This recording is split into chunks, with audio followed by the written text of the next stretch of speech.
बिस्मिल्लाहिर्रहमानिर्रहीम। Dear students and all viewers, अस्सलाम वालेकुम। उम्मीद है आप सब खैरियत से होंगे। Students, I am doctor engineer Majid Amin, subject specialist mathematics, and I welcome you to my YouTube channel maths dot physics. हमने कोर्स स्टार्ट किया हुआ है 9th क्लास मैथमेटिक्स। आज उसका है लेक्चर नंबर 2। चैप्टर हमने स्टार्ट किया हुआ है मैट्रिसेस। स्टूडेंट्स, लेक्चर नंबर 1 आपने जरूर देखा होगा, नहीं देखा हो तो मैं आपको लिंक दे रहा हूँ, अदरवाइज नीचे डिस्क्रिप्शन में सारे प्लेलिस्ट अवेलेबल होंगे। अभी तो खैर हमारा पहला प्लेलिस्ट है मैट्रिसेस का।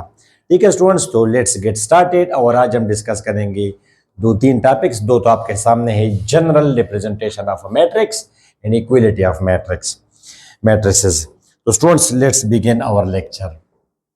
A general representation of matrix. Matrix is rectangular array of elements having a matrix has rows and columns. तो स्टूडेंट्स, मैंने आपको बताया था at the end of the chapter मैं आपको एक लेक्चर दूंगा जिसमें हिस्ट्री ऑफ मैट्रिसेस और प्रैक्टिकल एप्लीकेशंस वगैरह वो फिर वहां पे मैं आपको दूंगा।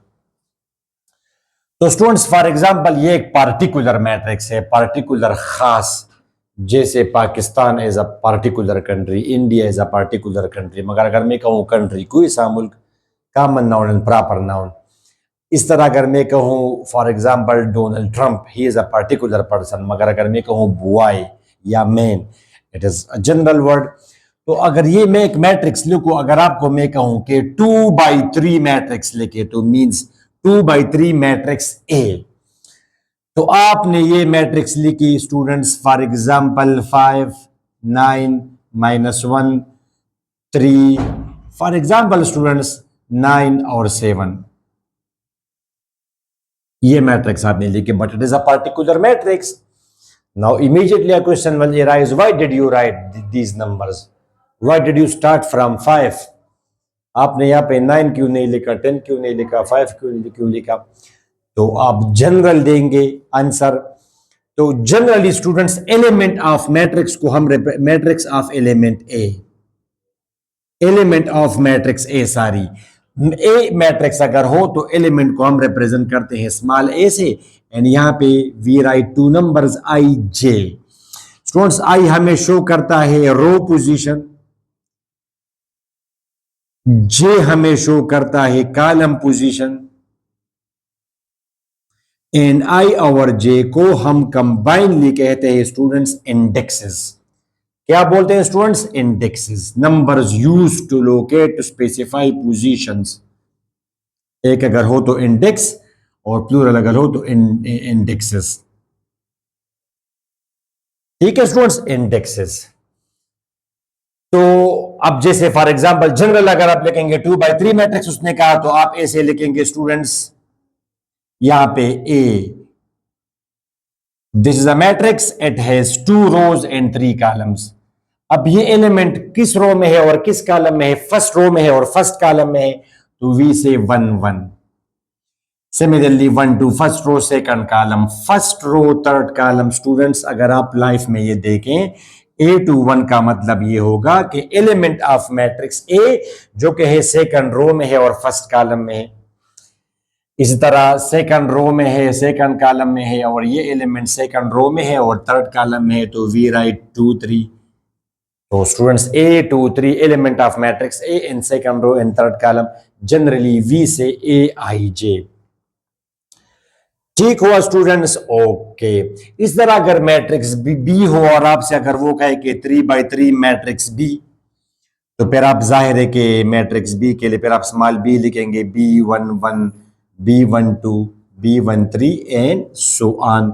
अगर फोर्थ कॉलम भी हो, सेकंड रो देखिए students, third row first column, second row second column, third row second column, second row third column, and third row third column. Similarly matrix C में, that is called general representation of matrices.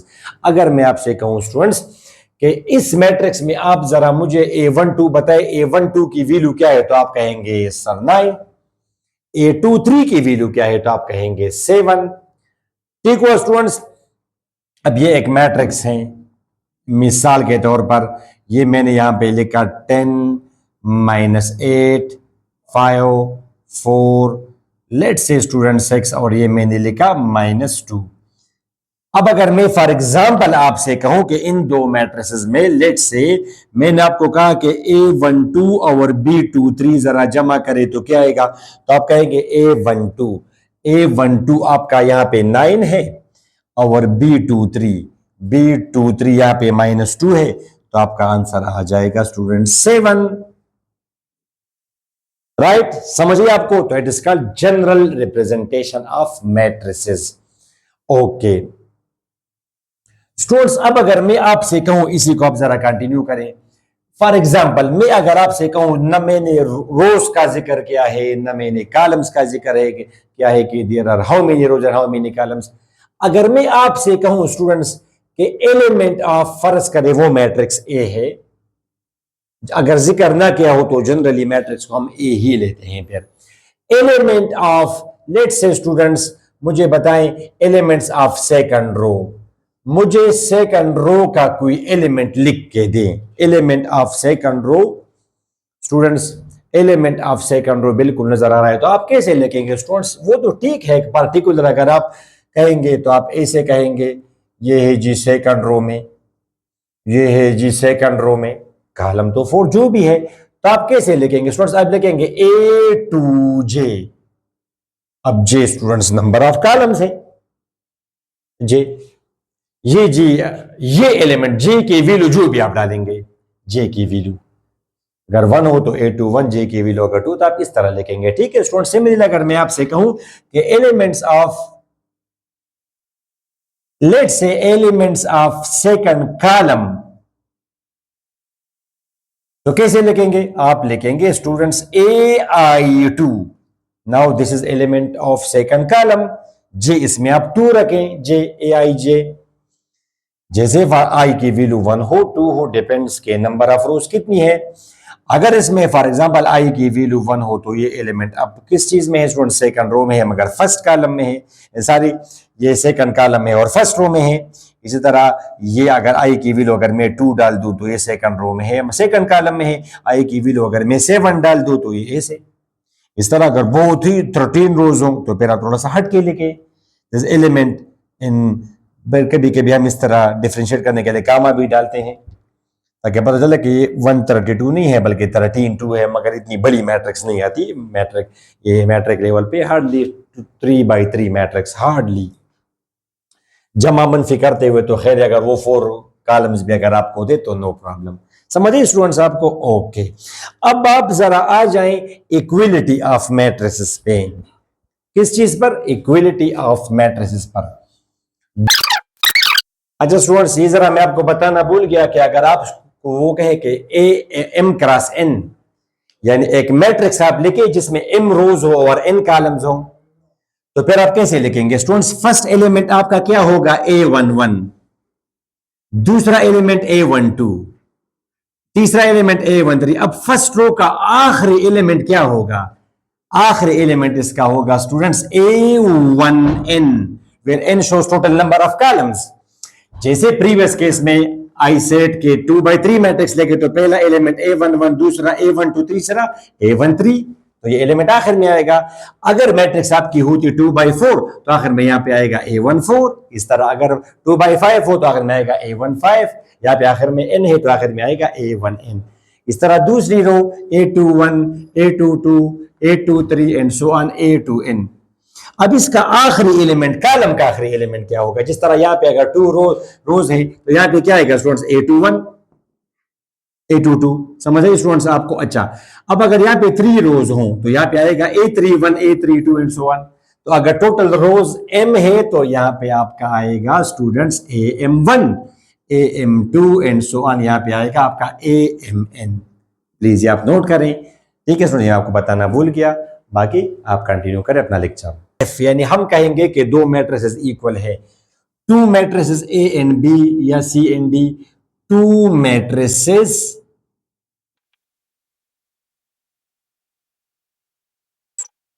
okay students, two matrices will be equal if they have the same size and their corresponding elements are equal. Students, corresponding means मुताल्लिका।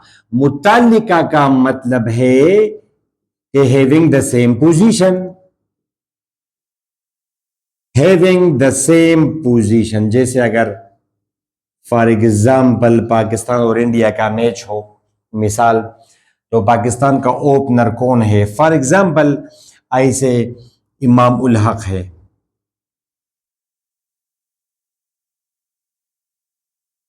और India का क्या है students, Rohit Sharma. तो अब ये दोनों एक दूसरे के करिस्पॉन्डिंग है, सेम पोजीशन, ठीक है, ये फर्स्ट और ये भी फर्स्ट पोजीशन पे है, जो भी हो मगर करिस्पॉन्डिंग, ठीक है। इस तरह वन डाउन नॉर्मली हमारा तो इक्वल तो नहीं है, ये तो बहुत तकड़ा है इसके मुकाबले में, मगर दे आर करिस्पॉन्डिंग। तो स्टूडेंट्स अब फॉर एग्जांपल अगर मैं कहूं कि ये मैट्रिक्स ए है, लेट्स से 4 1 2 -9 6 8, अंडरस्टैंड स्टूडेंट्स, और ये आपकी है matrix B 4 1 2। Now these are two matrices and of course their size are same. इसका size 2 rows 3 columns, we say it is 2/3 matrix, it is also 2/3 matrix, size are same, ठीक हो students. Okay, अब their corresponding elements are same. Corresponding का मतलब ये कि अगर ए और बी मैट्रिसेस हैं तो A11 और वहां पे B11 बराबर हो, जैसे यहाँ पे A11 की वैल्यू क्या है 4 और B11 की क्या है 4, इसी तरह सारे करिस्पॉन्डिंग, यानी करिस्पॉन्डिंग का मतलब है कि जो एलिमेंट यहाँ पे फर्स्ट रो और फर्स्ट कॉलम में जो एलिमेंट है, ये दोनों अरकान एक दूसरे के करिस्पॉन्डिंग है। A11 का करिस्पॉन्डिंग क्या है B11, A12 का करिस्पॉन्डिंग क्या है B12, सेम पोजीशन। जो यहाँ पे एलिमेंट फर्स्ट रो और थर्ड कॉलम में है A13, वहां पे फर्स्ट रो थर्ड कॉलम में B13, they should be equal if the matrices are same.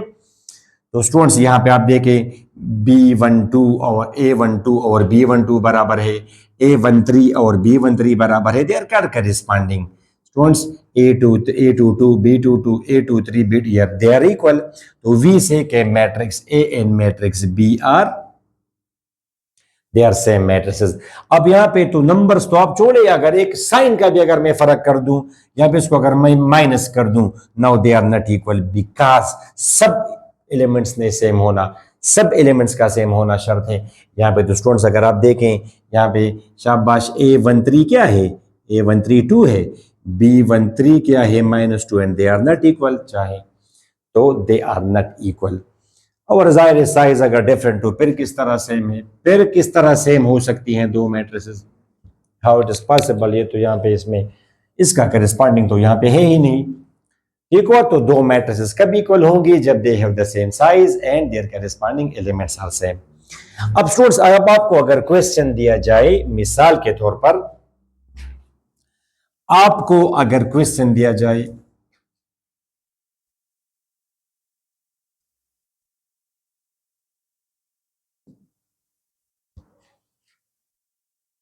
कि सॉल्व, मिसाल के तौर पर आपको अगर कहा जाए स्टूडेंट्स कि solve the following, simple question दिया मैंने आपको, सॉल्व फॉर ABCD,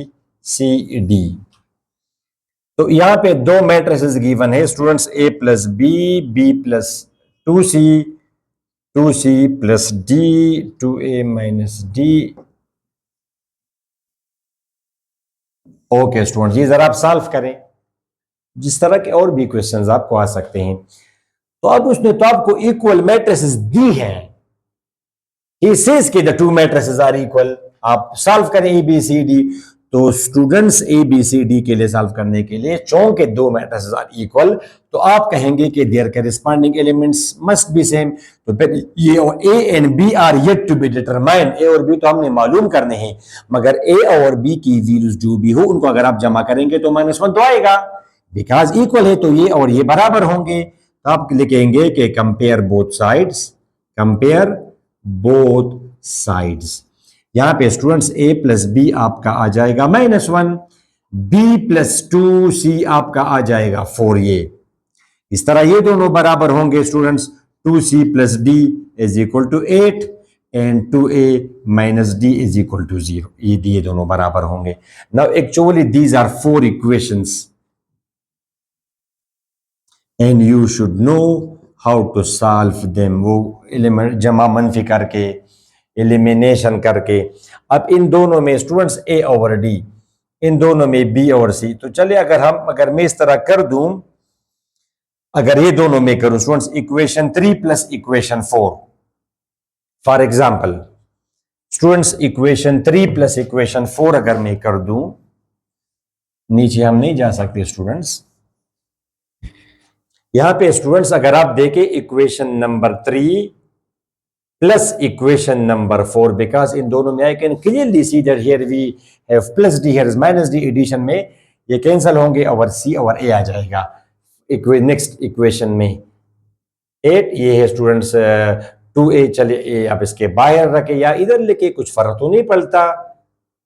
आपसे अगर मैं कहूं कि 2c और 2a जमा करें तो क्या आएगा, 2c प्लस 2a आएगा, और ये दोनों प्लस डी और माइनस डी तो ये कैंसिल हो जाएंगे और ये दोनों जमा होकर 8 आएगा स्टूडेंट्स। तो अब एक पांचवी इक्वेशन आई, एक पांच, इसमें क्या है स्टूडेंट्स, ए और सी, और यहां पर भी ए और सी, किसी में भी नहीं है, सॉरी ए और सी तो नहीं है इसमें, ए और सी। अब इन दोनों को मैं करके ए और सी बना दूंगा। नेक्स्ट आपके क्या करें स्टूडेंट्स, मैं लिखता हूं इक्वेशन नंबर 2,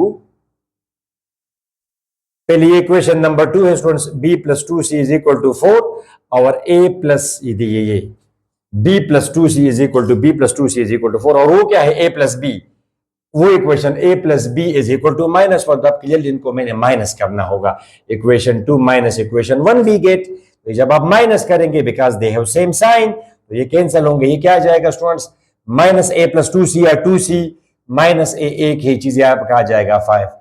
अब इसमें स्टूडेंट्स 2a और ये भी आप देख सकते हैं, तो इसको मैंने कहा स्टूडेंट्स इक्वेशन नंबर 5, इसको मैंने कहा इक्वेशन नंबर 6। तो अब अगेन मैं लिखूंगा कि इक्वेशन, अदरवाइज को मैं 2 से डिवाइड कर भी सकता था, मगर यहां पे चूंकि 2c है तो मैं लिखूंगा equation number 5 minus equation number 6, because here C have the same sign. ये आपका जाएगा 2c plus 2a is equal to 8, 2c minus a is equal to 5, minus plus plus minus cancel students, 3a is equal to 3 divide by 3 करेंगे तो a की value आ जाएगी students 1। तो जब a की वैल्यू आ गई तो फिर तो you should have no problem. Equation number 1 में आप पुटिंग करें, इक्वेशन नंबर 1 में, शाबाश स्टूडेंट्स, इक्वेशन 1 में a की वैल्यू आ गई 1, तो 1 plus b is equal to minus 1, ये उधर जाएगा, minus one is equal to minus 2, right students. अच्छा, b की वैल्यू बैक अब आप यहां पे पुटिंग करें, इक्वेशन नंबर 2 में आप करेंगे पुटिंग स्टूडेंट्स, ये b की वैल्यू आ गई minus 2 plus 2c is equal to 4, shift करें तो ये आपका आ जाएगा 4 plus 2 is equal to 6, divide by 2 करें तो c is equal to 3, c is equal to 6 by 2 is equal to 3। आप प्रॉपर करेंगे, काइंडली स्टेप स्किप ना करें। और at the end of equation number 4 में पुटिंग करें, इसमें ये स्टूडेंट्स a की वैल्यू तो आ गई 1, 2 into 1 minus D is equal to 0, तो 2d उधर जाके d बनेगा। तो hence students a b c d, for example students a की वैल्यू क्या आ गई 1, b की value minus 2, c is 3 and d is 2, तो ये आपका आ गया फाइनल सोल्यूशन। इनको अगर आप सेट में इस तरह इंक्लोज कर देंगे तो it is called solution set, it is called solution set. ये सोल्यूशन है और इसका सोल्यूशन सेट है, ठीक है स्टूडेंट्स। तो इसका अगर आपको इस तरह अननोन नंबर्स गिवन हो तो आप इस तरह इनकी वैल्यूज आप कंपेयर करके बता सकते हैं, ठीक है स्टूडेंट्स। अच्छा, एक और कॉन्सेप्चुअल क्वेश्चन भी अगर मैं आपको बता दूं,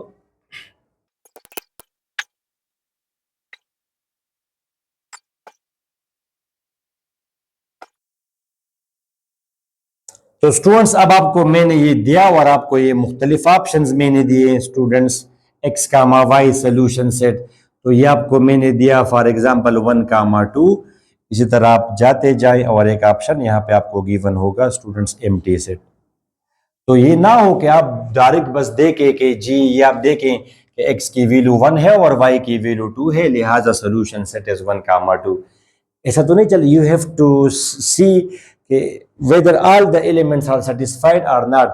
This is what he says कि find the solution set, yani you have to find x and y, but x having value 1 and x square having value minus 1. Students अगर x की value 1 हो तो x स्क्वायर की value किस तरह -1 आ सकती है? ये तो अगर मैं स्क्वायर करूंगा इवन अगर यहाँ पे मैं -2 डाल दूं, चले ठीक है। तो x स्क्वायर अगर मैं करूंगा तो 1 स्क्वायर से तो 1 आएगा। देखिए y की वैल्यू -2 है तो no problem, y square is equal to -2 square is, ठीक है, y square is equal to 4। He says कि y having value -2 and y square having value 4, तो ये तो ठीक है। मगर यहां पे तो ही सेज कि x की वैल्यू 1 और x स्क्वायर की वैल्यू -1 हो, तो 1 का x अगर वैल्यू 1 हो तो x स्क्वायर की वैल्यू तो फिर -1 पॉसिबल नहीं है। लिहाजा ये एक एमसीक्यू है आपके लिए और इसका सोल्यूशन सेट, यानी इसका फिर सोल्यूशन एग्जिस्ट नहीं करता, इसका सोल्यूशन सेट एग्जिस्ट नहीं करता इस प्रॉब्लम का, because you are demanding that find x value such that x value is 1 and x square is equal to -1। Solution set solution वो होता है जो आप वापस वहां पे पुट करें और दोनों साइड्स बराबर आ जाएं। जैसे अगर आप कहें कि x की वैल्यू 1 है और y की वैल्यू, आप यहां पे पुटिंग करें, x की वैल्यू 1 है, y की वैल्यू -2, x की वैल्यू 1 है, y की वैल्यू -2, तो स्टूडेंट्स ये तो नहीं हो रहा सेटिस्फाई, ये तो आ रहा है 1 1 -2 4, राइट से 1 -1 -2 4, तो गलत, ये तो गलत हुआ स्टूडेंट्स। y स्क्वायर से तो 4 आया, ठीक है, मगर x स्क्वायर से तो स्टूडेंट्स 1 आया और ये तो -1 है, तो गलत हुआ। उम्मीद है आपका माइंड क्लियर हो गया इससे, ठीक है स्टूडेंट्स। तो इस लेक्चर में आई थिंक यहाँ तक काफ़ी है, फिर तो हमारा लेक्चर थोड़ा सा बहुत लंबा हो जाएगा, तो होपफुली कि आपका फायदा हो गया students. Don't forget to share with your friends. अगली वीडियो में हम काइंड्स ऑफ मैट्रिसेस डिस्कस करेंगे, तो उस वक्त तक हमें इजाज़त है, अपनी दुआ में ज़रूर याद रखिएगा। अल्लाह हाफिज़।